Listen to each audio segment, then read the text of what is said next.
Hello chess fans, this is Rick from Chess to Impress with coverage of Game 8 of the World Championship match between the champion Magnus Carlsen and the challenger Sergey Karjakin. Game 8 played on the 21st of November 2016. Carlsen white, Karjakin black. I will go through the opening moves quite quickly. Carlsen took a solid approach. He just wanted a game with lots of pieces on the board and try and outplay his opponent. He was not looking for an opening advantage. It was the colored Zuckertort system, and let's go to the position after 18. Knight g4 from Karjakin. Yes, a board full of pieces, a symmetrical pawn structure, and Judith Polgar, Grandmaster Judith Polgar in the studio, got quite enthusiastic about black's attacking chances here, with queen, the two knights and the bishop on b7. And especially after Carlsen played here knight b5, that knight was able to help the king, but it moves to the queen side, and now Polgar was screaming for queen g5 with all sorts of attacking ideas. But Karjakin played it differently. He played bishop c6, hitting the knight, and after a4 he took 22 minutes to come up with bishop d5. Not a very ambitious way of playing knight, bishop b7, c6, d5. But it's still okay, position is about equal. Quite a few pieces were traded in the coming moves, so let's go through those. And let's go to the 24th move, when Carlsen took back the rook with the pawn. And he said, I want to play, I want to win. Taking back with the rook would have been an equal position.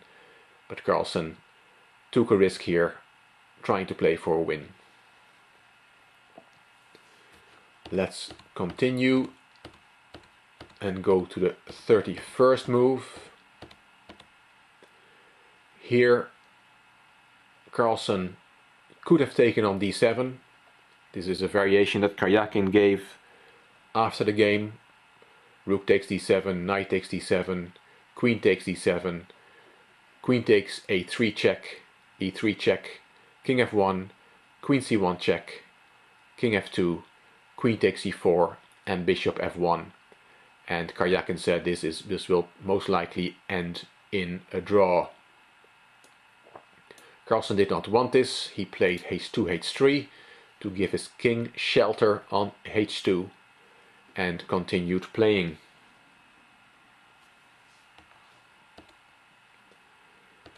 He sacrificed the a4 pawn, and then with the move 35 c5 he sacrificed another pawn. Black has to be careful. He cannot just take that pawn on c5, because then there's rook takes f8, king takes f8, and queen takes f6. And it is black who gets checkmated here. Karjakin played it differently. Rook takes d8, knight takes d8, knight takes c5, and Carlsen has indeed sacrificed two pawns, but he's attacking the black king with queen d6. His idea is to go to e7 with the queen and then harass the black king with queen and knight. And maybe the bishop will come into the attack later as well. Karjakin played queen d3, and he said he had seen the shot knight takes e6 check, winning back a pawn. You cannot take that knight, because then the queen is hanging. You can take with the pawn, and then there's queen e7, king g8, and queen takes f6, wins back the piece. Black is a very strong passed pawn, but white has compensation because of the very open position of black's king. So the position is still about equal. And a4 was the 40th move. Both players were in terrible time trouble in the last 10 moves, and at this moment they got an extra 50 minutes and they had time to think. Carlsen played e4, taking away the protection of g6 by the queen. This is a move that Karjakin had missed, he said afterwards. Queen has to go back to help the king, and we get queen takes g6 and then check on e8. Carlsen decided not to go back to g6 and see if Karjakin wanted a draw. Of course, Karjakin could also play king h8 here. Carlsen was determined to play for a win and played queen c6. Queen d8 to protect the pawn. f5 going forward. a3, passed pawns must be pushed. f takes e6. King g7. e7. Queen takes b6. Knight e3, and as Karjakin said afterwards, here he already felt that black was winning, black was much better. Carlsen made a big mistake with queen a5, because queen c5 came, and of course you cannot swap the queens with white, because then the a pawn goes through, and the queen is controlling some very important squares from c5, f2, a7, c7, e5. Carlsen played queen a6, knight e5, queen e6, trying to get closer to the black king and keeping an eye on a2, h5, and here Carlsen made the decisive mistake. He was already lost, but after h4 he loses immediately on the spot with the beautiful move a3, a2. And why is that such a strong move? You have to take it, and then there's a mating attack. Knight g4 check.